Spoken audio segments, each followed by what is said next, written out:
सुबह सुबह जब महासमुंद नगर की जनता ने एक वीडियो देखा, एक विजुअल देखा, जिसको देखकर सबका दिल दहल उठा कि किस तरीके से एक तेज रफ्तार में आ रही ट्रक ने एक बुजुर्ग व्यक्ति को कुचल डाला और मौके पर उनकी मौत हो गई। ये शहर के मुख्य मार्ग की स्थिति है और लगातार ऐसी स्थिति पल दो पल दिनों में चल रही है। लगातार हम अपनों को खोने का जो सिलसिला है सड़क हादसे में, उसके शिकार महासमुंद वासी हो रहे हैं। लेकिन प्रश्न ये है कि आखिरकार कब तक इस प्रकार की घटना घटित होते रहेगी और महासमुंद वासी अपनी जान को जोखिम में डालकर शहर के मुख्य मार्ग पर निकलेंगे। साथियों, ये बहुत बड़ा प्रश्न चिन्ह है और इस विषय पर I am not doing any politics, क्योंकि ये पॉलिटिक्स का प्रश्न चिन्ह नहीं है। किसी की जान गई है, आज पूरा शहर गमगीन है। लेकिन कब तक ये प्रश्न वहीं पे आके अटक रहा है। मैं किसी का पक्ष नहीं ले रहा हूं, लेकिन जो सच है वो सच को कहना जरूरी है और मुझे सच कहने से कोई रोक भी नहीं सकता।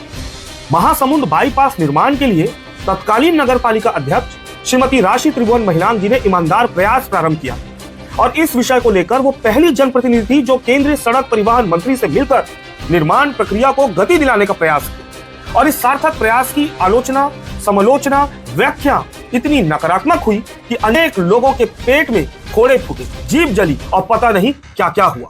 अगर उनके प्रयास को जन सहयोग मिलता और गति मिलती तो शायद शहर में आज एक जान सड़क हादसे का शिकार ना होती। इसीलिए साथ सहयोग दीजिए धरातल में काम करने वाले नेताओं का।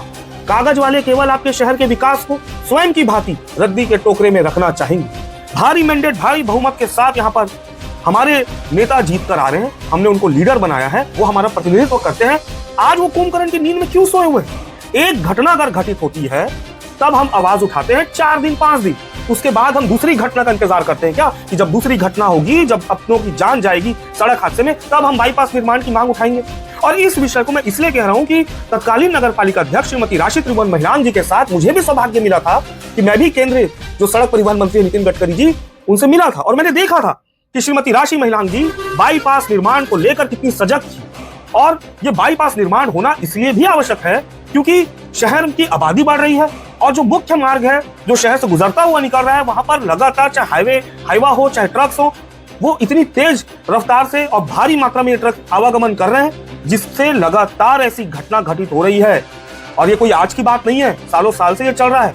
इसलिए बाईपास निर्माण की बहुत आवश्यकता है और महासमुंद की जनता की मांग है कि बाईपास निर्माण तत्काल हो और हम सबको मिलकर इस विषय को उठाना होगा। और हमारे जितने लीडर्स हैं जिनको हमने अपना प्रतिनिधित्व करने का मौका दिया है, उनसे भी निवेदन है कि कुंभकर्ण नींद से आप अब जल्द से जल्द उठें और इस विषय को गंभीरता से उठाएं और पूरी शहर की जनता, पूरे शहर के जनमानस आपके साथ कदम से कदम और कंधे से कंधा मिलाकर इस विषय पर साथ खड़े।